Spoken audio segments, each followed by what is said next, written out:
তাফসিরুল কোরআন ও মাহফিল 30 পারা গ্রুপে আলোকিত আল কোরআন প্রতিযোগিতা 2025।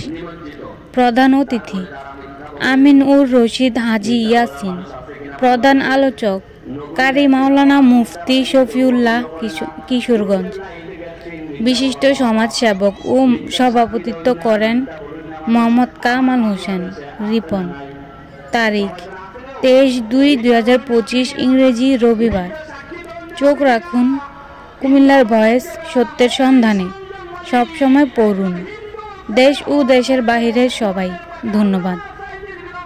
গুণানন্দী মধ্যমপাড়া মদিনা জামে মসজিদ কর্তৃক আয়োজিত 40তম বার্ষিক তাফসিরুল কোরআন ও 30 পারা গ্রুপে আলোকিত আল কোরআন প্রতিযোগিতা 2025 মাহফিল 23 ফেব্রুয়ারি রবিবার সকাল 9 ঘটিকা থেকে মধ্যরাত পর্যন্ত। স্থান গুণানন্দী 22 নং গেট সংলগ্ন মাদ্রাসা ময়দান, পোস্ট রাজেন্দ্রপুর, 3 নং দক্ষিণ দুর্গাপুর ইউনিয়ন, কোতোয়ালি মডেল থানা, আদর্শ সদর, কুমিল্লা, চট্টগ্রাম বিভাগ, বাংলাদেশ। যারা দুনিয়াতে আমরা জেনে বুঝে 2 নম্বরই করি, আমাদের মরা লাগবে কিনা? Man is mortal, man is not immortal. মানুষ অমর নয়, মানুষ মরণশীল, সকলে মরতে হবে। যারা মৃত্যুকে যারা বিশ্বাস করে না, বলুন যে আমরা মরবো না, সেই শ্রেণীর মানুষ ক্ষতিগ্রস্তে নিমজ্জিত। লাস্ট প্রফেট হযরত মুহাম্মদ মুস্তাফা সাল্লাল্লাহু আলাইহি ওয়াসাল্লাম, আমার নবী, আপনার নবী, কুল কায়নাতের নবী, মহানবী মুহাম্মদুর রাসূলুল্লাহ, তিনি শেষ নবী। যারা মুখে অন্তরে যারা মানে না, আমার নবী শেষ নবী। আমার রাসূল বলেন আনা খাতামুন নাবিয়্যিন লা নাবিয়্যা বাদি, আমি হলাম শেষ নবী, আমার পরে আর কোন নবী আসবে না। যারা আল্লাহর নবীকে শেষ নবী মানে না, তারা ক্ষতিগ্রস্ত, কয় না তারা ক্ষতিগ্রস্ত, নিমজ্জিত। যারা আল্লাহকে যারা অস্বীকার করে, তারা ক্ষতিগ্রস্ত, নিমজ্জিত।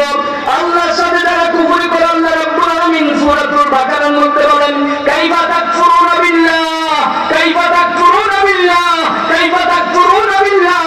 ও বান্দা, আমি আল্লাহর সাথে কিভাবে তোমরা কুফরি করো? অকুনতুম আমওয়াতান, তুমি নিষ্প্রাণ ছিলে। সুম্মা ইউহয়িকুম, তোমাকে আমি জীবন দিয়েছি। সুম্মা ইউমীতুকুম, তোমাকে আমি মৃত্যু দিব। সুম্মা ইলাইহি তুরজাউন, পরিশেষে বান্দা আমি আল্লাহর কাছে ফিরে যেতে হবে। কাইফা তাকফুরুনা বিল্লাহ, কাইফা তাকফুরুনা বিল্লাহ। ও বান্দা, আমি আল্লাহর সাথে কিভাবে কুফরি করো, কিভাবে নাফরমানি করো? আমি আল্লাহ তো সুন্দর করে বানাইলাম। লাকাদ খালাকনাল ইনসানা ফি আহসানি তাকওয়িম, আমি মানুষকে সৌন্দর্যমণ্ডিত করে তৈরি করেছি।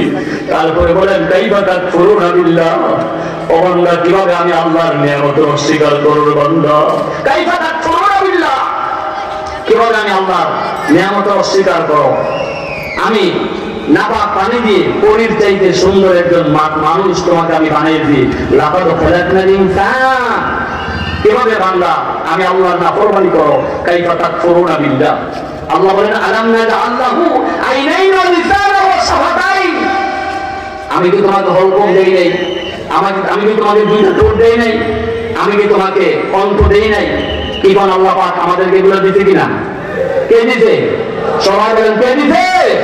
আল্লাহ বলেন আলাম নাজআল লাহু আইনাইন ওয়া লিসানান ওয়া শাফাতাইন, বান্দা আমি সব তোমার জন্য করে দিলাম।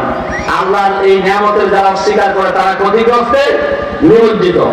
যারা প্রতারণা করে, মান গাসসা ফালাইসা মিন্না, আমার নবী বলেন যারা প্রতারণা করে সেই শ্রেণীর মানুষ ক্ষতিগ্রস্ত। আপনি প্রতারণা করার মানুষ আছে কিনা? যারা প্রতারণা করে সেই শ্রেণীর মানুষ ক্ষতিগ্রস্ত, নিমজ্জিত। যারা গান বাজনা করে, আলগিনাউ রুকিয়াতুজ জিনা, গান বাজনা হলো জিনার মন্ত্র। যারা গান বাজনা করে তারা ক্ষতিগ্রস্ত, নিমজ্জিত। যারা গান বাজনা করে তারা ক্ষতিগ্রস্ত। অনেকের ঘরে আছে কিনা বাদ্যযন্ত্র? আছে না? গান বাজনা, বাদ্যযন্ত্র, অশ্লীল গান, পাপের গান, যে গান কইলে পরে গুনাহ হয়, ওই সব গান আমার রাসূল বলেন আলগিনাউ রুকিয়াতুজ জিনা, গান বাজনা হলো জিনার মন্ত্র। যারা গান বাজনা করে, গান বাজনার বাদ্যযন্ত্র যারা ঘরে রাখে, সেই শ্রেণীর মানুষ ক্ষতিগ্রস্ত, নিমজ্জিত।